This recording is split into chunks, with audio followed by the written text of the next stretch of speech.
Good afternoon, ladies and gentlemen. Welcome to a Monday afternoon edition of the Big D podcast. Before I announce today's special guest, please subscribe, like, comment, share the Spunky Spectrum Sports YouTube page where we've got all kinds of exciting info draft videos, and you never know who will appear. It may be an agent, maybe an Olympian, or it may be the busiest man in sports I know.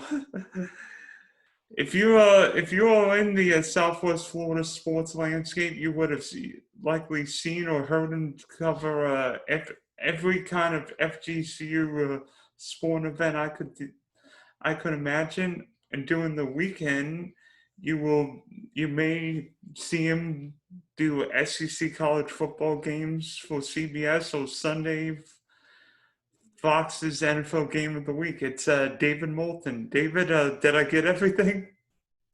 Yeah, unfortunately you did. How are you? How you been? I'm fine, thank you. This feels like a normal NFL draft week with fans back in Cleveland. And what do you expect in Cleveland? Is this going to be a crazy week, or will we be Well, it's not going to be what Chicago, Philly, and Nashville were, I think, but it'll be a third of it. And that's a start. And I think it'll get us ready I think we're going to have as close to a quote-unquote normal 2021 season as possible. I expect, unless local governments don't allow it, I expect 100% attendance, particularly at outdoor games. I mean, the CDC is about to announce that you don't even have to wear masks when you go outside. So it's difficult to imagine that, there's a viable medical reason to not attend an outdoor sporting event. So I think we're going to have close to a normal NFL season. And I think that this is a way to kind of dip our toes back into the water of how we remember sports to be. Yeah, and in a way, I mean, the UFC hosted a full crowd in Jacksonville. The Rangers have hosted full crowd. So maybe the NFL will be next in having full crowds. Yeah, I think baseball at some point during the summer will have, maybe half the league where it's okay if you're outdoors. I mean, dome stadiums, I think, may have their own rules, but I think if you have an outdoor open air stadium, it's going to be tough to justify when the CDC comes out in the next few days and says no reason to wear a mask if you're outside. Well, then how can you justify not selling tickets to anybody who wants them? Yeah, so speaking of the draft, have you seen a draft in recent time where there could be 5 quarterbacks, potentially top 10 picks? Top 10, I forget the draft. I think it was 99. We went 5 of the top 12 were quarterbacks. Off the top of my head, I think that was the Tim Couch draft, and Donovan McNabb and Achilles Smith, I think, went 1, 2, 3. And then Edge went 4 and Ricky Williams went 5. So we went 3 quarterbacks, 2 running backs. And we could have a draft like that this year where we go 3 quarterbacks and 3 essentially wide receivers, with Pitts, the tight end, and 2 wide receivers all going 4, 5, 6. So, and then I think Dante Culpepper went 11 and Cade McNown went 12 to the Vikings and Bears. So I think we could have a draft like that. Yeah, and so when you think of these quarterbacks, obviously Trevor Lawrence, the number 1 guy. How well do you think he'll fare in Jackson? He and Urban Meyer will fare in Jacksonville. Well, first off, I like the fact that Urban's a delegator. He was a delegator in college in terms of play calling. Dan Mullen ran his offenses for the most part, and then it was Ryan Day, and before that it was Tom Herman. I mean, Urban has others call most of the plays, and Urban's always had a strong defensive coordinator, Charlie Strong, for much of his tenure. was a defensive coordinator at Florida especially. And so I like the fact that Urban's coming in and he's going to have somebody run the offense and somebody run the defense. Urban's running the team. Okay. Urban's a leader of men. I've always felt that's what a head coach should be. Not necessarily a guy calling the offensive or defensive signals. I think that a head coach at the NFL should be a leader of men. Urban is a leader of young men. And I like the fact that he's going to coach in the NFL the way he coached in college. He's playing to his strengths. Problem is they have one of the 5 worst rosters in the NFL, and they need to improve it. But fortunately for them, they've got a bunch of draft picks, and they can do it. They can improve pretty quickly here, actually. If they have a good weekend, the Jags can get back to respectability right away. And as Trevor Lawrence matures, they can get good. I mean, they can be a 10-win team in 2-3 years if Trevor Lawrence is the real deal. And they just surround him with good players, not even great players, just good players. I mean, Jags have got 5 of the top 65 picks, so you imagine if they got players at 25. I'm not even counting Lawrence because he's a shoo-in for one, but Jacksonville's draft starts at 25 and goes until Saturday night. Well, and I think they have 7 of the first 105. I think 3 of the first 4 rounds they have 2 picks, and in one of the others they have 1. I mean, you're basically getting 7 of the top 100 for argument's sake. Maybe it's 110 when the compensatory third rounders are figured in, but I mean, you're getting 7 of the top 100, 110 players. I mean, you've got to hit on 5 of those, and you should hit on 6. Yeah, and speaking of hitting, is this the year that the New York Jets finally drafted Joe Namath's replacement? Because I've heard a lot about Zach Wilson. Some I like, but some I'm befuddled at. Well, before they draft Namath, they need to draft Ken O'Brien. Well, but I'm serious. I mean, I thought about this the other day. Namath last quarterback the Jets in 75, 76. So that was 45 years ago. Name the best Jets quarterback since Joe Namath. I would argue it's Ken O'Brien. He was better than Richard Todd, who was the quarterback in between Namath and O'Brien. And because O'Brien lasted damn near a decade, I think he would be viewed as better than Vinny Testaverde, Boomer Esiason, Chad Pennington, who all were there for much less periods of time. First thing they have to do is just – everybody's like, oh, he's got to be the next Namath. Could he be the next Derek Carr? Seriously.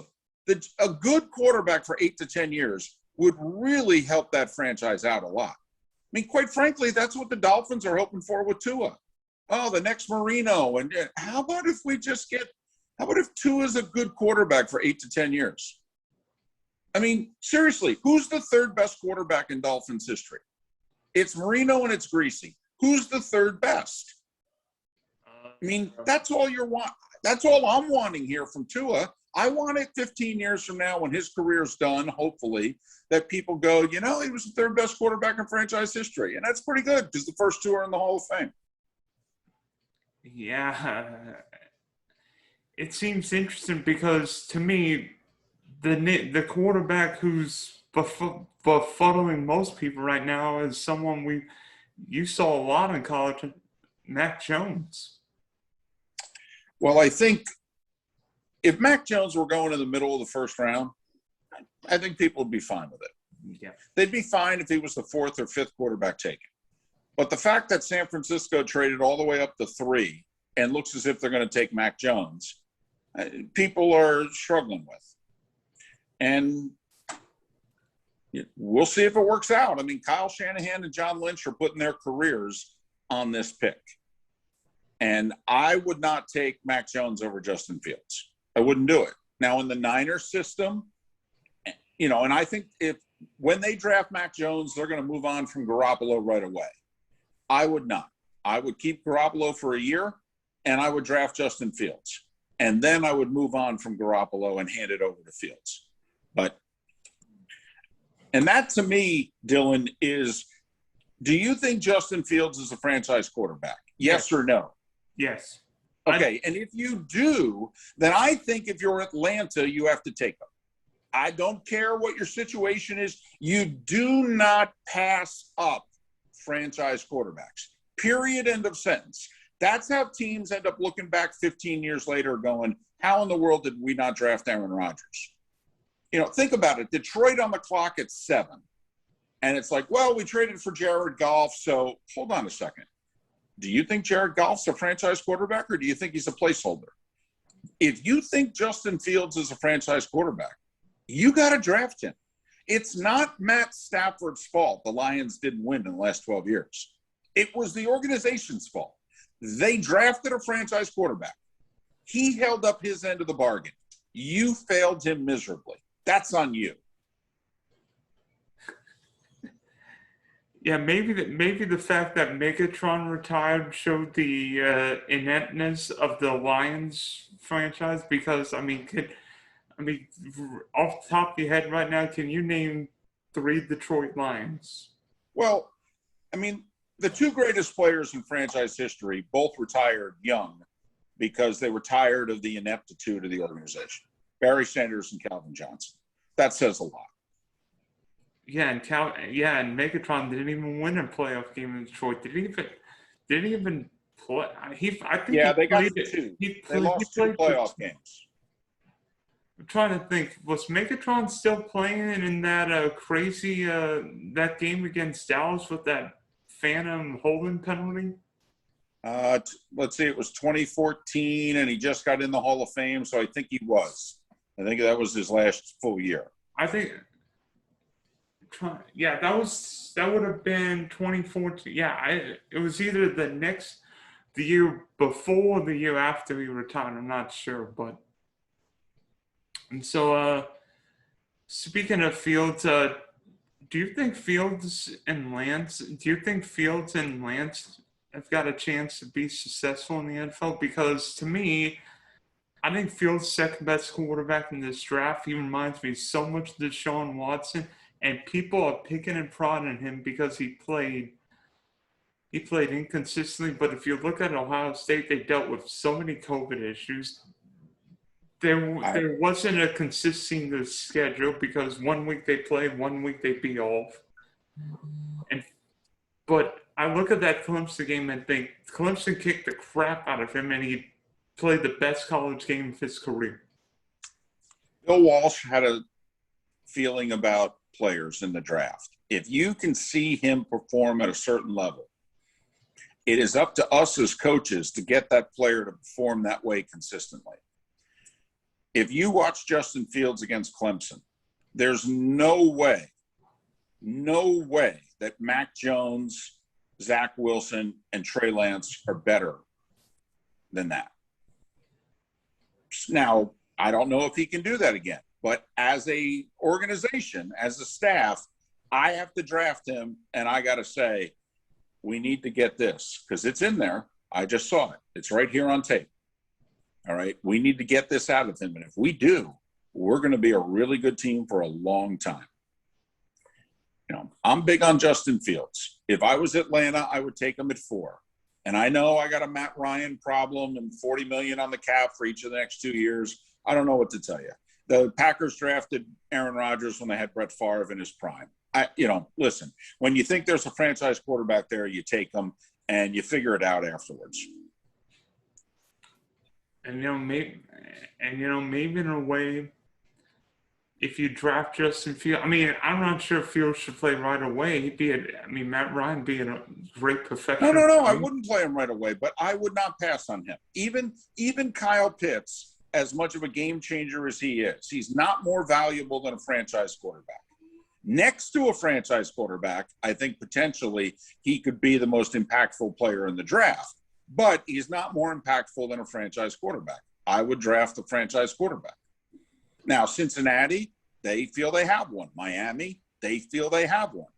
Atlanta's got a guy who's 36 years old. Detroit does not have a franchise quarterback. What's interesting is Carolina made the big deal to go get Sam Darnold, and Justin Fields might be available for them at 8. which I'm sure they never thought was possible when they made the deal for Sam Darnold. Yeah, and now the question is, would the Panthers potentially trade for Sam Darnold, take Justin Fields, and then trade Sam Darnold elsewhere? No. They made their bed. They're all in on Sam Darnold. Now I expect them to trade out at 8 for somebody who wants one of the 2 quarterbacks, but no, they're going with Darnold, who a lot of evaluators in this draft said if Sam Darnold coming out of USC was in this draft class, he'd be the second best quarterback prospect. So he's only 23 years old also. So if you're Carolina, you're thinking you got a bargain here for 2 years. Yeah, so speaking of Kyle Pitts, usually we talk about how good SEC defenses are. Well, this year, the top 4 playmakers in this draft are all likely to be from the SEC. Pitts, LSU's Jamal Chase, and then Alabama's got a pair of great wide receivers in Jaylen Waddle and Devonta Smith. Have you seen a player like Kyle Pitts enter the NFL, 6'6", run 4.4? Well, I mean, I got to tell you, and I know it's not popular to bring this guy up. There were times when Aaron Hernandez in college was like, what in the world's anybody going to do with that? How are you going to cover that? He can run like a wide receiver, and he plays tight end. Now, I think Pitts had even a little bit more muscle than Aaron Hernandez had on him. Tony Gonzalez, when you saw him in college, you went, what's anybody going to do with that at the next level?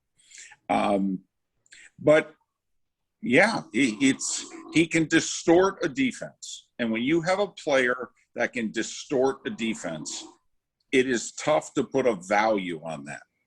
It really is. And Kyle Pitts can do that.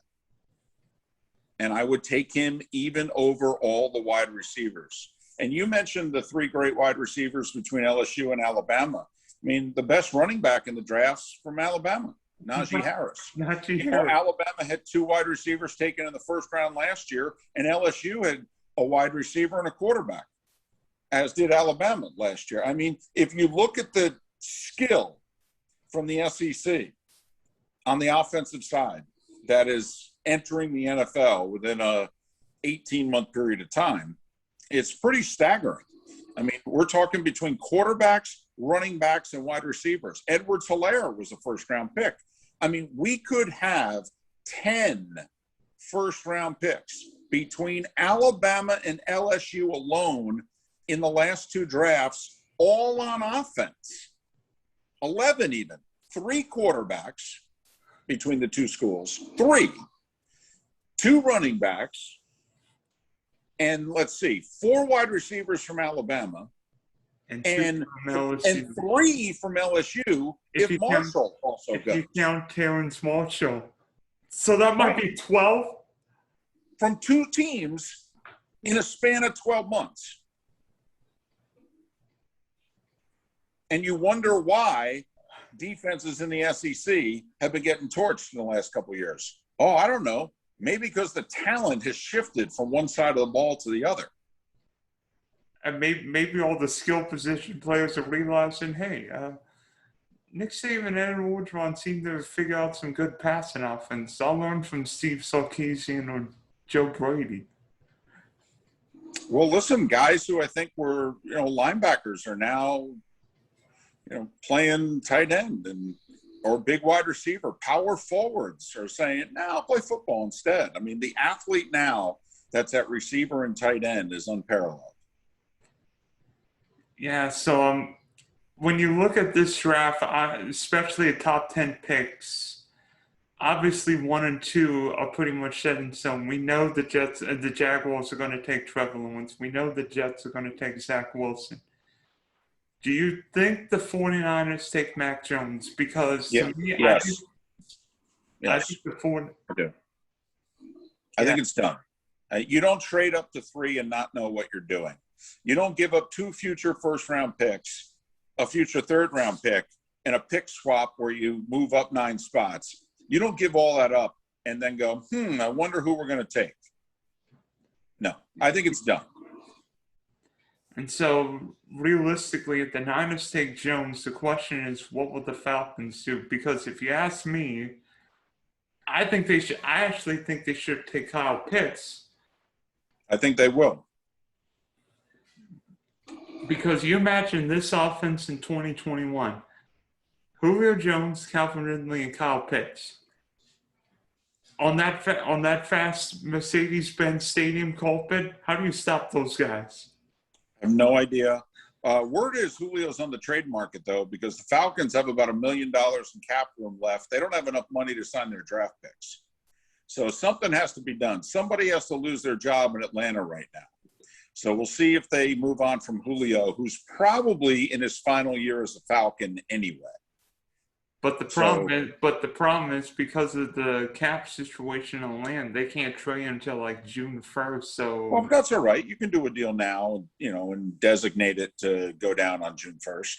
I mean, so they could do a deal with a certain team who picks a player for Atlanta, if you will, and then they just consummate the deal 5 weeks later. It'd be a de facto NBA deal.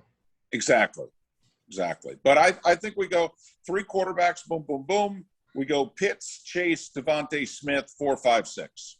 I'm not 100% sure the Bengals take Chase because if you ask me, I think the Bengals, if not for Joe Burrow's injury last year, I think the Bengals would obviously take Chase because of the chemistry between Chase and Burrow from 2019.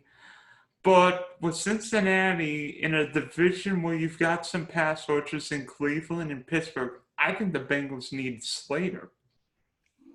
Well, I would take Sewell, the the tackle from Oregon, if I was Cincinnati. That's who I would take. And I would come back in the second round and take best player on the board. I can get a wide receiver early second round who I think could come in and contribute right away. But there's 1 or 2 elite tackles in this draft, and you'd have your choice of whoever you want. If I was Cincinnati, I would take Sewell. I think, however, they've spent a lot of resources on their offensive line in recent years, and I think they're going to keep Jonah Williams at left tackle and move Riley Reif, who they acquired from the Vikings, to right tackle, and they're going to go skill player at 5. Well, but I would take Sewell. And if I were the Dolphins and Chase goes 5, I would take Sewell at 6. Yeah, actually, that would make a lot of sense because if you look at it with Miami, the Dolphins drafted Jackson last year from USC, but you could actually strengthen 3 areas because Sewell can play left tackle, Jackson can play right tackle, and the right tackle can kick in the guard. So now you fix 3 or 4 areas, and the key, a lot like with Drew Brees, because Tua is not that big, is keeping the pocket clean. And remember, if I'm the Dolphins, I've got pick 18 and pick 36. I can get another wideout in here. Now, it might not be as good as Devonta Smith, but I can get a wideout in here. Like, I could take Kadarius Toney at 18. I could draft Najee Harris at 18. I can move back in late first round and take a wide receiver. I can get me weapons around Tua, all right? But if I pass on Sewell or Slater at 6, I ain't getting them at 18. And so if the draft goes like what you're saying and it's 3 quarterbacks, Pitts, Chase, and Sewell or Slater. Well, I think it's going to be Pitts, Chase, and one of the Alabama wide receivers. I mean, I think we're going to go 3 quarterbacks, 3 skill players, and then the Lions trade out at 7 and somebody trades up for Justin Fields. You're thinking what I'm thinking? I smell a Patriots trade up the draft board. Or Washington. Yep. I'm telling you, I think if Washington got Justin Fields or Trey Lance, look out. Trey Lance isn't ready yet. No. Trey Lance isn't ready yet. No, neither is Fields. Maybe in 2 years, because you imagine if Justin Fields is the guy and the football team's got that front 4 harassing quarterbacks. I would hate to be in the NFC East. Oh, there's no doubt. Washington's really close to being very dangerous. Everybody keeps talking about the Cowboys. The team that is really close in that division to being good, I believe, is Washington. Yeah. But I think you're going to have at 7 and or 8, you're going to have one or both of those teams trade out. Because Between Detroit and I think Chicago's going to want to trade up for a quarterback, but I don't see the Lions at 7 doing business with a team in their division. nope. And that would not be a wise move for the Lions, helping a friendly rival in your division. And But I think I think Justin Fields goes 7. Not sure who gets him, but I think Justin Fields goes 7. And then I think Carolina holds tight and takes Slater, the offensive tackle, Northwestern, at 8. And then Denver's got a decision to make. Do they go Trey Lance at 9? Or are they taking best player on the board, corner, linebacker, whatever the case may be? I think the Broncos taking a quarterback because they've seen enough of Drew Lock. He's not good. Not good. And the Broncos have got some good young pieces. I mean, they drafted Judy and Hamler. I really like Noah Fant, the young tight end from Iowa. Well, I think Trey Lance is going to fall all the way to Minnesota at 14. Ooh. And I think the Vikings take him. I do. The Vikings are contractually tied to Kirk Cousins for this year and next year, and then they're done with him. And I think Trey Lance, who's from Minnesota, backs up Kirk Cousins for 2 years, and then they turn it over to him and they say, "You're our guy."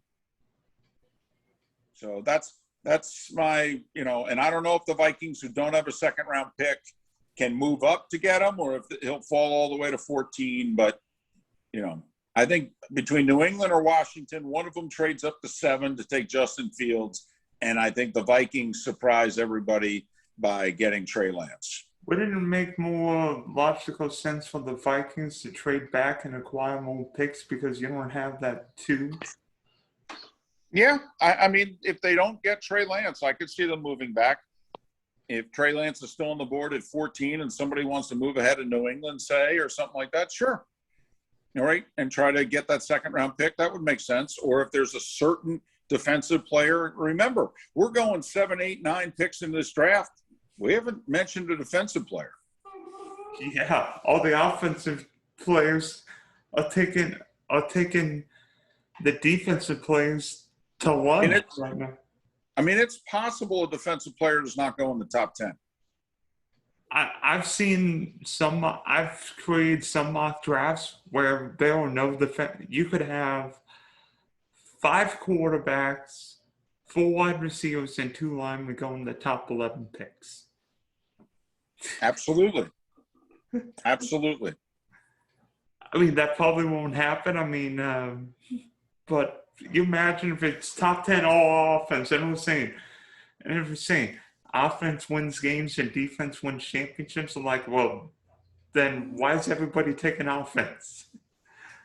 But I think the offensive players are just viewed as better, quite frankly. I mean, there's no Myles Garrett, there's no Bosa, there's no dominant edge rusher. I mean, there's no Warren Sapp at defensive tackle. The number 1 corners are good. They're fine, but I mean, you don't have to jump into the top 10 to get them. I mean, Denver or Dallas could take one of them at 9 or 10, but you don't have to trade up in to the top 10, I don't believe. It's a deep draft in corners. So, I just think it's one of those years. The offense is ahead of the defense in this draft. So which team do you think needs to have a strong draft in Cleveland? The Jets.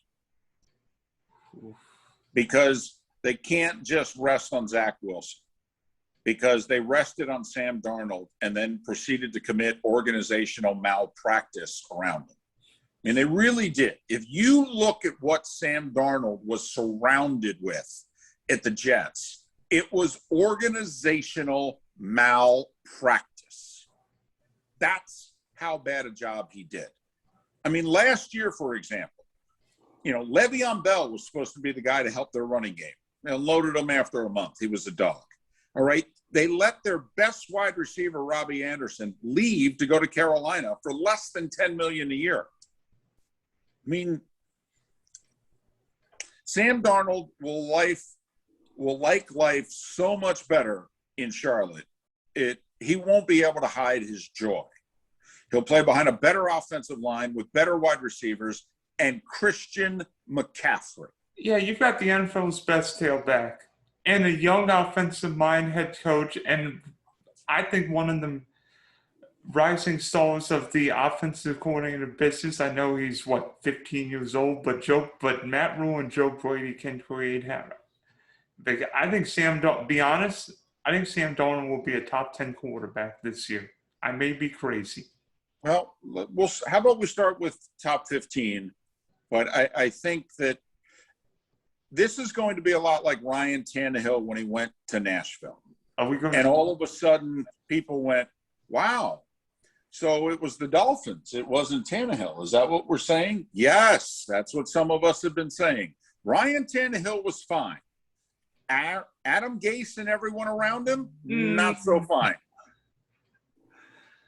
And look who coached Sam Darnold the last couple of years, Adam Gase. Right. Oops. So. And not only did the Jets win those week 15, 16 games, but they lost out on Trevor Lawrence. Oh, but that's okay. I mean, there's another quarterback who can play. They just have to be right.